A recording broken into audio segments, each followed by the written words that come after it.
Assalamualaikum warahmatullahi wabarakatuh. Alhamdulillahilladzi farada alaina bil hajj liman istata'a ilaihi sabila wa man kafara fa innallaha ghaniyyun 'anil 'alamin. Asyhadu an la ilaha illallah wahdahu la syarikalah. Iyyahu na'budu wa iyyahu nasta'in. Wa asyhadu anna Muhammadan 'abduhu wa rasuluh. Arsalahu bil huda wa dinil haqq liyudhhirahu 'alad dini kullihi walau karihal musyrikun. Allahumma shalli wa sallim wa barik ala sayyidil mursalin Muhammadin sallallahu alaihi wasallam wa ala alihi wa ashabihi wa man tabi'ahum bi ihsan ila yaumiddin. Amma ba'du fa ya ibadallah, usikum wa iyaya bittaqwallah la'allakum tattaqun. Qala ta'ala fil Qur'anil Karim, a'udzu billahi minasy syaithanir rajim. Bismillahirrahmanirrahim. Inna a'tainakal kautsar fasholli li rabbika wanhar inna syani'aka huwal abtar. Qala sallallahu alaihi wasallam, ad-dinun nasihat. Kaum muslimin jamaah Jumat rahimakumullah. Alhamdulillah dan syukur kita kepada Allah Subhanahu wa taala atas karunia dan rahmat yang diberikan kepada kita. Karunia yang paling tinggi, yang paling mulia adalah karunia keimanan, keislaman. Dalam keimanan kita, dari pengakuan kita kepada Allah Subhanahu wa taala sebagai hamba Allah yang beriman kepadanya, kita mendapat perintah, yaitu untuk melaksanakan kewajiban yang diperintahkan kepada hambanya, di antaranya seperti melaksanakan sholat yang sedang kita laksanakan ini. Kita dapat melaksanakannya, alhamdulillah. Dan terima kasih kita kepada Allah Subhanahu wa taala. Sesungguhnya pantas kita ucapkan itu setiap hari Jumat bagi kita yang sempat dan ikut melaksanakannya, karena barangkali ada di minggu yang lalu kita tidak melaksanakannya. Oleh karena itu, khusus di dalam syukur kita saat ini adalah diberikan kesempatan, kita diberi kesehatan, dan kita datang melaksanakan perintah Allah ke masjid kita yang kita cintai ini. Salawat beriring salam kepada junjungan kita Nabi besar Muhammad sallallahu alaihi wasallam yang memberikan pedoman kepada kita dalam melaksanakan segala aktivitas kita, terlebih-lebih dalam beribadah ini. Ada tuntunan yang sudah real diberikan kepada kita. Sembari kita memperbanyak selawat kepada junjungan kita Nabi besar Muhammad SAW, kita akan memperoleh syafaat yang kita harapkan. Berikutnya, mari kita meningkatkan rasa takwa kita kepada Allah Subhanahu wa taala dengan melaksanakan segala perintahnya sedaya mampu kita dan menjauhi larangannya. Insyaallah kita akan memperoleh keberkahan dalam menjalani hidup dan kehidupan ini. Jamaah Jumat rahimakumullah. Adapun judul khutbah kita pada hari ini adalah berkaitan dengan kurban. Kurban, salah satu daripada syiar yang diberlakukan kepada umat muslim dari syiar-syiar lain di dalam ibadah haji ini. Ada namanya tawaf, ada namanya sa'i, dan ada namanya berkurban. Untuk berkurban atau ibadah haji dijelaskan di dalam surah Al-Hajj ayat 34.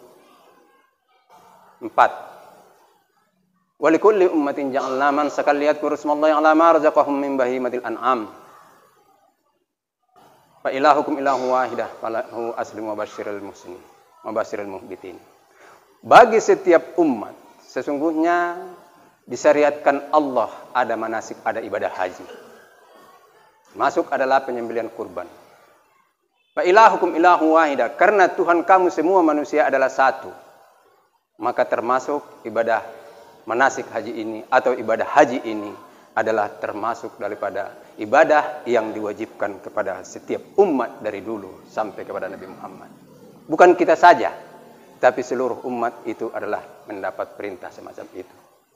Kemungkinan kalau kita menganalisa dan memperhatikan, tinggal umat muslimlah yang mensyiarkan dan membesarkan melaksanakan ibadah ini.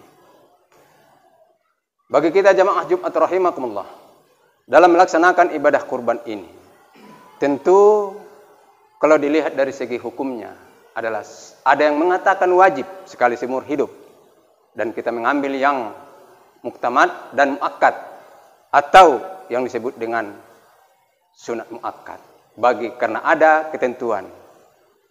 Hadis mengatakan, "Man kana lahu si'ah falam yudhi fala yaqrabanna musallana." Siapa yang mempunyai harta yang bisa untuk berkurban, kemudian pada saat itu, pada waktu mau sholat itu dia tidak berkurban, maka diancam Rasul, jangan datang ke tempat musalla kami saat melaksanakan sholat Aidil Adha. Begitu kerasnya diberikan, maka ada yang mengatakan wajib berkurban bagi yang mampu, minimal sekali seumur hidup. Tapi secara umum adalah tidak dikatakan sekali seumur hidup, tapi pada saat tahun ini kita mampu, lalu kita tidak melaksanakan kurban, maka dapat teguran yang sangat jelas dari Rasul, bagi orang yang mampu umatku tidak mau berkurban, tak usah datang dia ke masjid atau tanah lapang tempat berkurban. Bagi orang yang menjawab dengan ringan, mungkin bisa seloro, saya sholat pun tidak. Itu sudah tak usah kita bahas, berarti imannya sudah kosong. Bagi orang yang memikirkan, sudahlah, nanti ajalah, itu juga imannya perlu dipupuk lagi.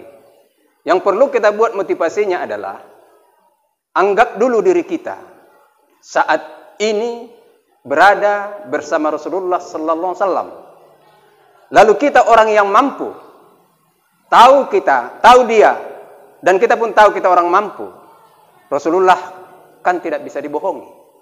Lalu ada kita datang ke masjid atau musalla, lapangan yang didirikan, yang dibuat oleh Rasulullah tempat sholat. Lalu disuruh Rasulullah dari sahabat, itu keluarkan sianu itu dari musalla ini atau tempat sholat ini. Kenapa ya Rasulullah? Dia tidak berkurban. Sampai begitu kira-kira dia anggap sebagai teguran itu kepada orang yang punya kemampuan, lalu tidak melaksanakan. Bagi orang yang hidup di masa Rasul dan bersama Rasul, lalu mendapat teguran semacam itu, disuruh jangan masuk ke tempat sholat, lapangan atau masjid. Bagaimana kira-kira hati kita merasakan itu? Itu salah satu yang kita buat, kita hadirkan di hati kita untuk memotivasi kita agar berkurban itu kita dapat melaksanakannya. Jemaah Jumat rahimakumullah. Setelah kita mau melaksanakan itu, dan kita tentu melihat apa yang dikatakan Rasul. Salah satu hadis memberikan kepada kita, suatu ketika Rasul melarang bahwa jangan menyembelih unta sebagai kurban karena sakit, maka sembelihlah domba. Jadi di masa Rasul pun ada masanya tidak dibenarkan memotong kurban dari unta. Nah, ini andaikan terjadi itu, tidak dibenarkan memotong kurban itu dari lembu, dari sapi atau dari yang lain, itu kalau jelas memang penyakitnya, itu memang di masa Rasul pun ada ketentuan itu. Tentang syarat atau yang diperlukan dibenarkan untuk menjadi kurban itu, Rasul memberikan gambaran kepada kita bahwa yang bisa dijadikan sebagai korban, tentu kita sudah maklum bersama dan perlu kita ulangi, bahwa yang pertama tidak diizinkan dan tidak sah dijadikan korban kalau hewannya jelas butanya. Jadi kalau buta tidak boleh jadi kurban. Mau kambing, mau lembu, kalau di Arab mau unta. Kemudian yang kedua adalah jelas sakitnya. Memang dia sakit. Apa sakitnya? Kita tentu tahu kalau memang hewan kurban itu atau hewan itu sakit. Yang ketiga, pincang. Kalau hewannya pincang, tak boleh juga. Dan yang keempat, kalau hewannya dijelaskan di dalam hadis itu adalah tidak bersumsum lagi, artinya mungkin kita sepaham kalau tak bersumsum berarti kuruslah hewannya itu. Itu pun tidak dibenarkan menjadi kurban. Jemaah Jumat rahimakumullah, persyaratan-persyaratan itu telah kita maklumi dan telah kita laksanakan. Maka berikutnya kepada kita adalah pembersihan hati. Dijelaskan di dalam surah Al-Hajj, berikutnya adalah ayat 37. A'udzubillahi minasyaitonirrajim. La yanalallahu luhumuha wala dima'uha walakin yanaluhu taqwa minkum. Kadzalika sakharna lakum litukabbirullaha ala ma hadakum wa basyiril muhsinin. Daging dan darah kurban itu tidaklah sampai kepada Rasulullah sallallahu alaihi wasallam. Artinya dagingnya itu langsung, tetapi yang sampai adalah nilai takwa. Jadi di dalam berkurban ini perlu ada nilai takwa yang sangat dalam dihadirkan di hati oleh setiap yang berkurban. Jangan sampai akibat seringnya kita berkurban sehingga hangus nilai kurban kita. Mungkin muncul, kalau bukan ikut kami tidaklah ramai berkurban di sana. Itu termasuk penghancur daripada ibadah kita. Silakan saja berkurban mau seberapa, Nabi pun pernah hampir 100 unta untuk berkurban karena mampu. Jadi kalau ada di antara jamaah yang sudah berkali mungkin berpuluh tahun, selama ada tempat itu dia selalu ikut, terus setan membisikkan di hatinya, muncul suatu kebanggaan dan kesombongan atau kehebatan, ta'ajub, ujub, maka ingat nilai takwa lagi tidak ada padanya, maka nilai ibadahnya itu hancurlah. Maka tuntutlah dalam beribadah itu penuh dengan keikhlasan dan ketakwaan kepada Allah. Kalau betul-betul kita melaksanakan, nilai pahalanya diberikan Allah kepada kita. Apa yang kita dapat dari berkurban ya Rasulullah, kata para sahabat, kamu akan memperoleh segala nilai daripada dagingnya, bulunya, sekalipun akan mendapat hitungan pada Allah Subhanahu wa taala untuk menjadi pahala kepada orang yang berkurban. Tinggal nilai takwa inilah setan tidak mau umat Muhammad ini yang beribadah ini ikhlas seikhlas-ikhlasnya. Digodanya terus, dibuatnya pancingan. Nah, itu kalau ada muncul seketika sifat manusia mungkin lupa kontrol, al-khata' wa nisyan, sifatani lil insan. Salah dan lupa itu sudah sifat manusia, tidak bisa lepas dari kita. Di saat muncul semacam itu jangan teruskan. Itu solusi atau menghadapi bisikan setan yang ingin menghancurkan nilai ibadah kita. Jemaah Jumat rahimakumullah. Setelah itu kita laksanakan, maka muncul perkembangan di dalam kepengurusan ataupun pelaksanaan penyembelihan kurban. Ada di dalam hadis dikatakan, ada yang menyembelih secara langsung, sah saja, dan ada yang menyembelih bukan yang bersangkutan. Nah, di saat yang menyembelih yang bersangkutan adalah tidak merepotkan dan tidak memerlukan biaya dan lain-lainnya. Tetapi di saat di istilah sekarang ini ada kepanitiaan, maka ada rujukan kepada kita. Hadis dari Ali yang melakukan perintah dari Rasulullah sallallahu alaihi wasallam. Amaroni Rasulullah sallallahu alaihi wasallam an aqama ala budunihi wa an atasaddaqa bilahmihi wa juludihi bilahmiha wa juludiha wa ajaltuha wa la utazzara minha qala nahnu nuqtihi min indina rawahu Muslim. Suatu saat Rasulullah SAW menyuruh saya, kata Ali bin Abi Thalib, untuk mengelola kurbannya. Aqwam, mengelola, berarti adalah panitia. Untuk menyedekahkan dagingnya dan kulitnya dilaksanakan dengan sempurna. Lalu kami tidak memberi upah dari daging kurban itu. Kami berikan upah dari kami sendiri. Jemaah Jumat rahimakumullah. Di saat beranjak ataupun mengarah meningkat kepada kepanitiaan, mulailah hukum menyoroti sedikit masalah kita. Di saat kita mengajak saudara-saudara kita menjadi panitia, mencincang, mentetel, dan lain-lainnya, maka berapa banyak yang terjadi bahwa si pencincang mendapat 2 kupon akibat dia ikut panitia. Orang umum adalah 1 kupon karena tidak bekerja. Sementara si panitia mendapat 2 kupon dengan motivasinya atau niatnya tidak terlepas karena dia tadi ikut bekerja. Nah, di saat semacam ini, kenapa diberikan dia 2? Karena dia capek. Berarti memaknai hukum kepada kita, dia mendapat upah dari daging kurban itu sendiri. Inilah yang tidak dilaksanakan oleh Ali bin Abi Thalib, dan upah mereka adalah diambil dari biaya-biaya yang lainnya. Jamaah Jumat rahimakumullah. Suatu saat agak masif saya sampaikan hadis ini. Beberapa tempat tidak menerima. Mengatakan, kalau begitu tahun muka kami enggak sangguplah untuk melaksanakan ini. Karena pada umumnya orang mengharapkan, kalaunya hanya 1 bungkus sama kami, di rumah pun kami dapatnya 1 bungkus. Apa upah capek kami? Itu bantahan dari yang lain-lainnya.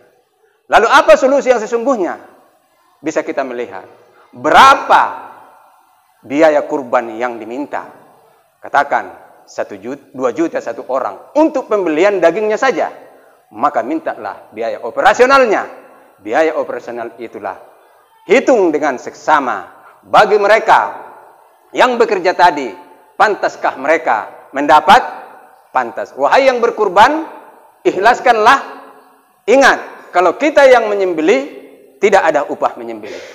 Kalau orang yang menyembelih, tentu ada capek orang.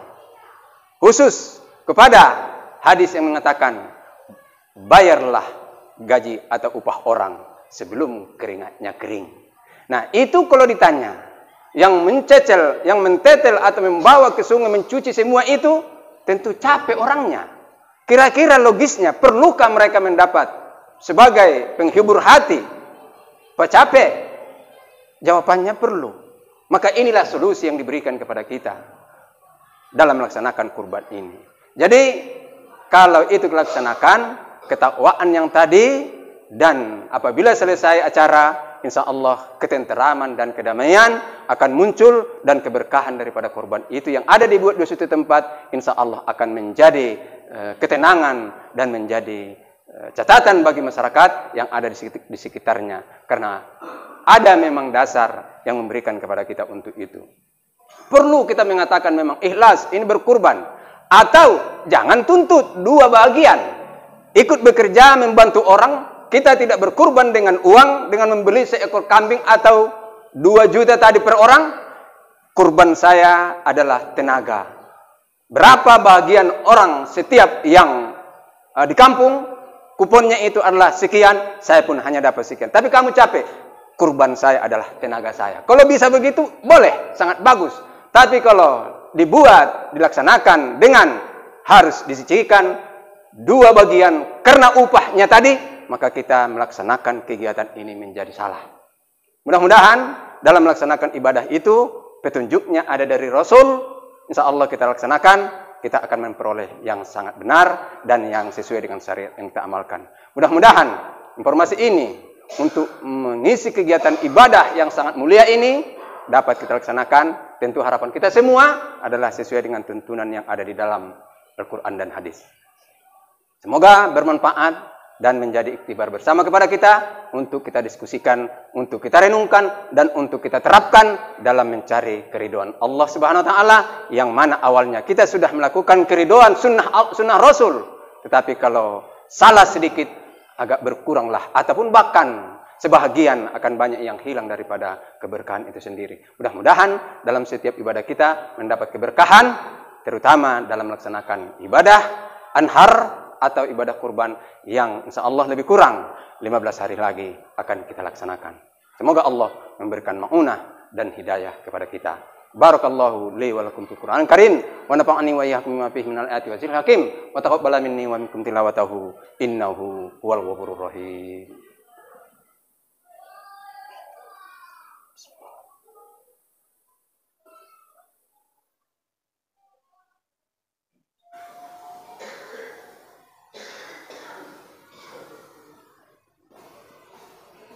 Alhamdulillah hamdan katsiran kama amar. Asyhadu an la ilaha illallah wahdahu la syarikalah. Wa asyhadu anna Muhammadan abduhu wa rasuluh alladzi la nabiyya ba'dah.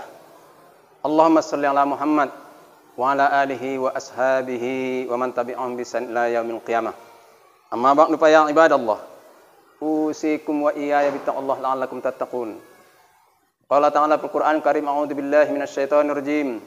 Bismillahirrahmanirrahim.